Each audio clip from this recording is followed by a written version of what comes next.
નમસ્કાર વિદ્યાર્થી મિત્રો, જય શ્રી કૃષ્ણ. કેમ છો બધા? મજામાં છો ને? હા, આપણે ધોરણ 7માં બીજા સેમેસ્ટરમાં પ્રકરણ નંબર 1 બેટી કાવ્ય વિશેની માહિતી ભાગ 1માં મેળવી હતી, બરાબર ને?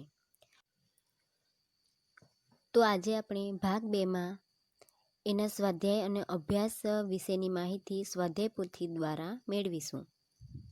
પાઠ્યપુસ્તકના બધા પ્રશ્નો આ સ્વાધ્યાય પોથીમાં લેવામાં આવ્યા છે.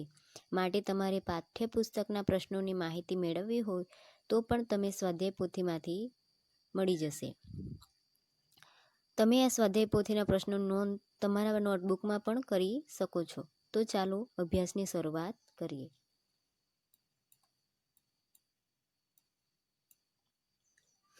પ્રકરણ 1 બેટી में जो प्रश्न नंबर 1, प्रश्नों के उत्तर के लिए उचित विकल्प चुनकर विकल्प का प्रकार ચોરસ में लिखिए. અહીં પ્રશ્ન નીચે આપેલા છે એના વિકલ્પ આપણે પ્રશ્નનો જે સાચો વિકલ્પ હોય એની નિશાની એટલે કે એનો આ જે ક્રમ છે ABCD પ્રમાણેના ક્રમ આપેલા છે એનો આપણે અહીં બોક્સમાં એનો ક્રમ લખવાનો છે. તો પહેલો પ્રશ્ન છે, धरती पर चमक कर कौन उजियारा करेगा? એના વિકલ્પ છે 1 બેટા, બી સૂરજ, સી બેટી, ડી बिजली. તો એનો જવાબ આવશે સી બેટી. તો અહીં લખેલું છે સી. પ્રશ્ન 2, बेटी तितली बनकर किसे चूमना चाहती है? તો અહીં જવાબ આવશે એ પુષ્પ, બી હવા, સી સુધા, ડી હોઠ. તો બેટી તિતલી એટલે કે પતંગિયું બનીને કોને ચૂમવા માટે ઈચ્છે છે એટલે અહીં શું આવશે? હવા. એનો જવાબ આવશે હવા, એટલે અહીં બી લખેલું છે. પ્રશ્ન નંબર 3, बेटी बागों में किस तरह खिलना चाहती है? એટલે બેટી જે છે બાગમાં કેવી રીતે ખેલવા એટલે કે રમવા માંગે છે, ખીલવા માંગે છે. તો એનો જવાબ શું આવશે? પહેલો ઓપ્શન છે સુંદર ફૂલ બનકર, બીજો છે ગુલાબ કા ફૂલ બનકર, સી જુઈ બનકર, ડી મોગરે કી તરહ. તો એનો જવાબ આવશે એ સુંદર ફૂલ બનકર. એટલે અહીં જવાબ લખેલું છે એ સુંદર ફૂલ બનકર. ચોથો પ્રશ્ન છે, बेटी क्या बनकर सहारा बनने की चाहत रखती है? તો એમાં વિકલ્પ છે ચાંદ, બી સૂરજ, સી બાદલ, ડી તારા. તેનો જવાબ શું આવશે? એટલે કે બેટી જે છે શું બનીને બીજાને સહારો આપવા માંગે છે? તેનો જવાબ શું આવશે? ડી તારા. હવે પછીનો પ્રશ્ન છે प्रश्न नंबर 2, कोष्टक में से उचित शब्द चुनकर रिक्त स्थानों की पूर्ति कीजिए. એટલે કે નીચેની ખાલી જગ્યા આપણે અહીં જે શબ્દ આપેલા છે એનો ઉપયોગ કરીને પૂરવાની છે. તો પહેલી ખાલી જગ્યા છે બેટી તારા બનકર ખાલી જગ્યા બનેગી. તો અહીં જે શબ્દ આપેલા છે પેલો છે ચંદા, સહારા, ઉજિયારા, મહેનત. તો બેટી તારા બનકર સહારા બનેગી. એટલે અહીં ખાલી જગ્યામાં જવાબ શું આવશે? સહારા. બીજી ખાલી જગ્યા છે બેટી ધરતી પર ચમક કર ખાલી જગ્યા કરેગી. તેનો જવાબ શું આવશે? ઉજિયારા. બેટી ધરતી પર ચમક કર ઉજિયારા કરેગી. ત્રીજી ખાલી જગ્યા છે બેટી પઢ લિખ કર ખાલી જગ્યા કરેગી. એમાં જવાબ શું આવશે? હા, મહેનત. બેટી પઢ લિખ કર મહેનત કરેગી. હવે પછીનો ખાલી જગ્યા ગગન મેં ખાલી જગ્યા ચમકતા હૈ. તો ગગનમાં શું ચમકે છે? કાવ્યમાં શેનું ઉદાહરણ છે? તો ચંદાનું. હા, તો ગગન મેં ચંદા ચમકતા હૈ. હવે પછીનો પ્રશ્ન છે પ્રશ્ન નંબર 3, निम्नलिखित विधान के सामने सही और गलत का चिन्ह कीजिए. એટલે કે નીચે જે વાક્યો આપેલા છે એમની સામે જો એ વિધાન એટલે કે વાક્ય સાચું હોય તો ખરાની નિશાની અને ખોટું હોય તો ખોટાની નિશાની આપણે કરવાની છે. પહેલું છે બેટી આકાશ મેં ચમકના ચાહતી હૈ. તો એ સાચું આવશે કે ખોટું? હા, ખોટું. તો એની સામે ખોટાની નિશાની કરેલી છે. પછી બીજું વાક્ય છે બેટી દૂસરો કે સહારે દુનિયા को देखना चाहती है. તો આ વિધાન સાચું આવશે કે ખોટું? હા, ખોટું. પછી ત્રીજું વાક્ય છે ફૂલ જૈસી સુંદર बनकर बेटी बागों में खिलना चाहती है, એટલે કે ફૂલ જેવી બનીને જે બેટી છે બાગોમાં ખીલવા માંગે છે. તો આ વિધાન કેવું આવશે, સાચું કે ખોટું? હા, સાચું. ચોથું વિધાન છે બેટી હવા को चूमकर नाचना और गाना चाहती है. આ વિધાન તો સાચું જ આવશે ને? તો હા, એની સામે સાચાની નિશાની છે. હવે પછીનો પ્રશ્ન જોઈએ. પ્રશ્ન નંબર 4. નિમ્નલિખિત શબ્દો કે સમાનાર્થી શબ્દ લીખીએ. સમાનાર્થી એટલે કે જે શબ્દ હોય એના જેવો જ બીજો શબ્દ, સમાન અર્થવાળો શબ્દ. તો અહીં શબ્દ આપેલા છે એના આપણે સમાન અર્થવાળા શબ્દ આપવાના છે. તો પહેલો શબ્દ છે ગગન. ગગન એટલે આકાશ, નભ, ગગન વગેરેના, વ્યોમ વગેરેના અર્થ થાય છે. તો અહીં ગગન એટલે આકાશ. બીજો શબ્દ છે પ્રકાશ. પ્રકાશ એટલે ઉજાલા. પછી ત્રીજો છે પાંવ. પાંવ એટલે પેર, ચરણ વગેરેના વિવિધ અર્થ થાય છે. પછી ચોથું છે દુનિયા. દુનિયા એટલે વિશ્વ. પછી પાંચમું છે ફૂલ.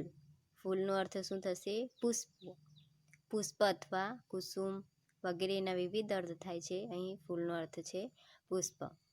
પછી છઠ્ઠો શબ્દ છે સહારા. સહારા એટલે કે આશ્રય, આધાર. એટલે સહારાનો અર્થ થશે આશ્રય અથવા આધાર. હવે પછીનો પ્રશ્ન છે પ્રશ્ન નંબર 5. निम्नलिखित उदाहरण के अनुसार विलोम शब्द का प्रयोग कीजिए. એટલે કે નીચેના જે શબ્દ આપેલા છે, અહીં ઉદાહરણ પણ આપેલું છે, એનું વિલોમ એટલે કે વિરોધી શબ્દ આપીને એનો વાક્યમાં પ્રયોગ આપણે કરવાનો છે. એનું વાક્ય આપણે બનાવવાનું છે. અહીં એક ઉદાહરણ આપેલું છે ઉજાલા. ઉજાલાનો વિરોધી શું થશે? અંધેરા. તો આ બંને શબ્દનો ઉપયોગ કરીને આપણે વાક્ય બનાવવાનું છે. આ બંને શબ્દ એ વાક્યમાં આવે અને બંધ બેસે એટલે કે વાક્ય બરાબર વંચાય એ રીતે આપણે આ બે શબ્દોનો ઉપયોગ કરવાનો છે. તો પેલો જે શબ્દ છે ઉજાલા, એનું અહીં વાક્ય બનાવેલું છે ઉદાહરણમાં કે સૂર્ય નિકલતે ही ઉજાલા ફેલ જાતા है. પછી અંધેરાનું છે છોટા સા દિયા ભી અંધેરા દૂર કર શકતા है. એ રીતે આપણે નીચે જે આપેલા છે શબ્દ એના વિરોધી શબ્દ લખવાના છે અને એની સામે એના વાક્યમાં એને પ્રયોગ કરવાનો છે. તો જોઈએ પેલું છે આકાશ. આકાશનો વિરોધી શબ્દ શું થશે? ધરતી. તો અહીં બંનેનું વાક્યોમાં પ્રયોગ કરેલો છે. પહેલું વાક્ય છે આકાશ માટે देखते ही देखते विमान आकाश में पहुंच गया.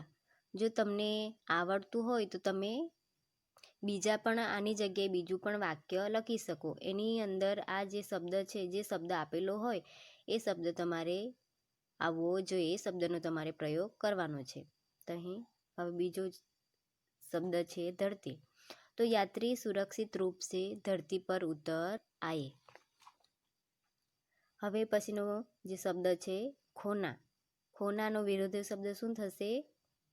પાના. હા, ખોના એટલે વિરોધી શબ્દ એનો પાના. એનું ખોના જે શબ્દ છે એનું આપણે વાક્યમાં પ્રયોગ કરીએ. કુછ પાને કે લીએ કુછ ખોના પડતા હૈ. એટલે કે કંઈ આ વાક્ય ખોના છે એનું આપણે વાક્યમાં પ્રયોગ કર્યો. હવે પછી પાના. સફળતા પાના સબકો અચ્છા લગતા હૈ. હવે પછીનો શબ્દ છે સફળ. સફળનો વિરોધી શબ્દ શું થશે? અસફળ. તો એનું વાક્યમાં પ્રયોગ જોઈએ. તેણસિંહ એવરેસ્ટ પર પહોંચને મેં સફળ હુએ. સફળ શબ્દ જો અહીં આવી ગયો છે. તો હવે પછીનું જે અસફળ છે એનું શબ્દ વાક્યમાં પ્રયોગ. કઈ બાર મહેનત કરને પર ભી આદમી અસફળ હોતા હૈ. હવે પછીનો પ્રશ્ન, એના પછીનો શબ્દ કે ઉધર. ઉધર એટલે તે બાજુ. એનું વિરોધી શબ્દ શું થશે? ઉધરનો વિરોધી શબ્દ ઇધર. તો એનું વાક્યમાં પ્રયોગ જોઈએ આપણે ઉધરનું. વે ઉધર બેઠેંગે.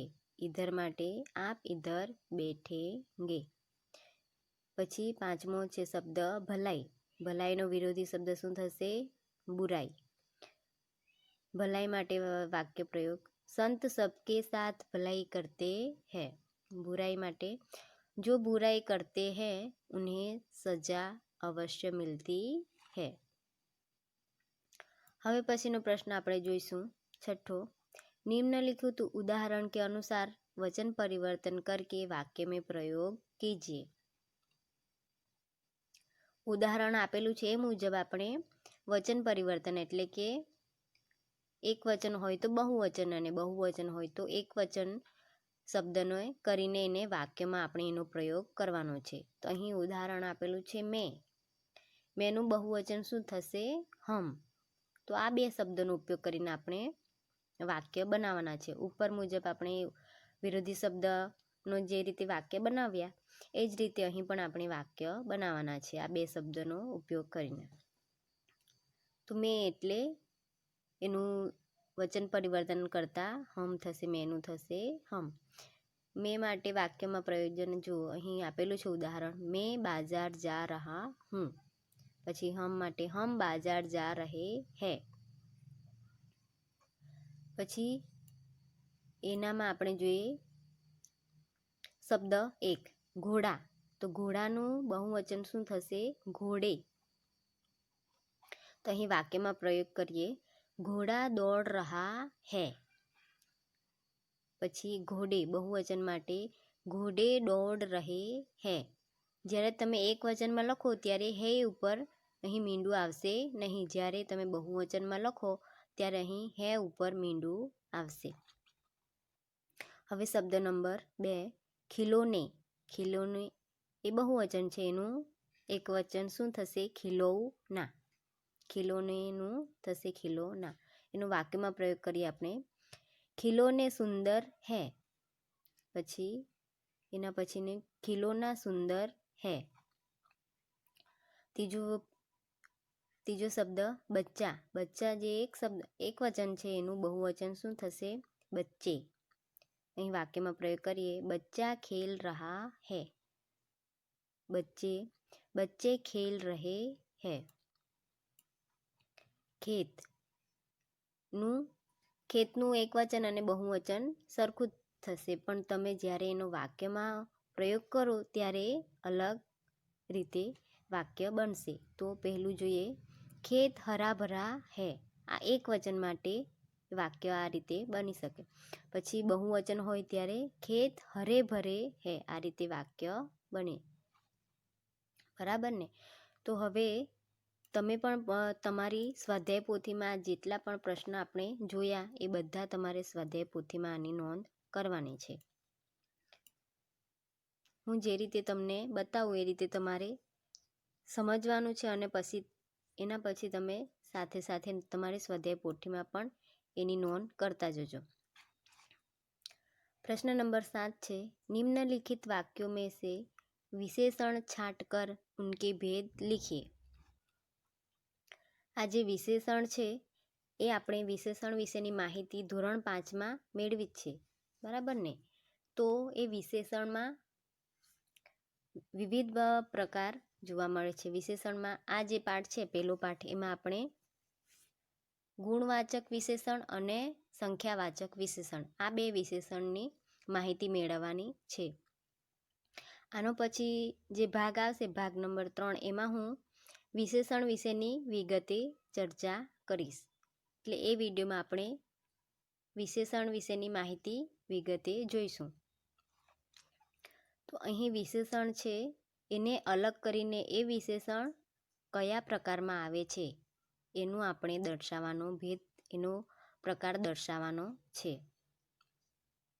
તો વિશેષણ એટલે કે જો શબ્દ સંજ્ઞા की વિશેષતા બતાય, એટલે કે જે શબ્દ સંજ્ઞા નામનો વિશેષતા, જે શબ્દ છે એ નામની વિશેષતા દર્શાવે ને આપણે વિશેષણ કહીએ। તો અહીં જુઓ, રમણ એ સંજ્ઞા છે અને ચતુર એ વિશેષણ છે। આ જે નામ છે એની વિશેષતા દર્શાવે છે, એટલે સંજ્ઞાનું વિશેષણ વિશેષતા દર્શાવે છે। માટે હવે જોઈએ આપણે પહેલું વાક્ય, રમણ ચતુર બાલક હૈ। તો અહીં ચતુર એ વિશેષણ છે, પણ એનો પ્રકાર કયો છે? ગુણ દર્શાવે છે. રમણ બાળક છે, પણ કેવું બાળક છે? તો ચતુર છે, માટે એ ગુણ દર્શાવે છે. પછી બીજું વાક્ય છે મિર્ચી કા સ્વાદ તીખા હોતા હૈ. અહીં મિર્ચી કા સ્વાદ હોતા હૈ, તીખા એ કેવો છે? વિશેષણ છે, એનું વિશેષતા છે એની. તો અહીં મિર્ચી કા સ્વાદ તીખા એટલે તીખા એ શું દર્શાવે છે? ગુણ છે એનો, તો એ ગુણવાચક વિશેષણ થશે. હવે પછી પ્રશ્ન વાક્ય 3, પ્રયાગ 3 નદીઓ કા સંગમ હૈ. અહીં પ્રયાગ 3 નદીઓ કા સંગમ હૈ, તો એ 3 એ શું થશે? વિશેષણ થશે. प्रयाग नदियों का संगम स्थान है, लेकिन कितनी नदियों का? 3. એ 3 એ આ વાક્યમાં એની વિશેષતા દર્શાવે છે, માટે અહીં વિશેષણ કયું થશે? 3. આ વિશેષણ છે, પણ એ કયું વિશેષણ છે? તો નિશ્ચિત સંખ્યાવાચક. સંખ્યાવાચક જે વિશેષણ છે એમાં પણ 2 પ્રકાર પડે છે, નિશ્ચિતવાચક અને અનિશ્ચિતવાચક વિશેષણ, સંખ્યાવાચક વિશેષણ. આપણે આવતા વિડીયોમાં ભાગ નંબર 3માં આ વિશેષણ વિશેની વિગતે માહિતી મેળવીશું. હવે એટલે અહીં આવશે 3 એ નિશ્ચિત સંખ્યાવાચક વિશેષણ છે. એના પછીનું છે ચોથું, હમારે દેશ કી ચારો દિશા રક્ષિત હૈ. અહીં વિશેષણ કયું આવશે? ચારો. એ પણ કેવું છે? નિશ્ચિત સંખ્યાવાચક વિશેષણ. હવે પછીનું 5મું વાક્ય છે કઈ લોગ નર્મદા કી પરિક્રમા કરતે હૈ. અહીં વિશેષણ શું આવશે? કઈ. કઈ એટલે ઘણા બધા લોકો, કેટલા લોકો છે એની ખબર નથી. કઈ એટલે એમાં એક પણ 4-5 હોઈ શકે, 6-7 હોઈ શકે, 8-9-10 ગમે જેટલા વ્યક્તિઓ લોકો હોઈ શકે. એટલે કેટલા માણસો છે એની ખબર નથી આપણને, એટલે કે એ કયું વિશેષણ થશે? અનિશ્ચિત. કેટલેમાં એમાં નક્કી નથી કે કેટલા લોકો છે, એટલે કે અનિશ્ચિત સંખ્યાવાચક વિશેષણ. સંખ્યા તો છે પણ કેટલી છે એની ખબર નથી, એટલે અનિશ્ચિત સંખ્યાવાચક. હવે વાક્ય 6, कुछ लड़के मैदान में खेल रहे हैं.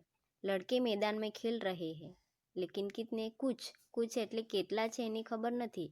થોડાક છે, વધારે છે, કેટલા છે એની માહિતી ચોક્કસ આપણને આપી નથી, એટલે એ પણ થશે અનિશ્ચિત સંખ્યાવાચક વિશેષણ.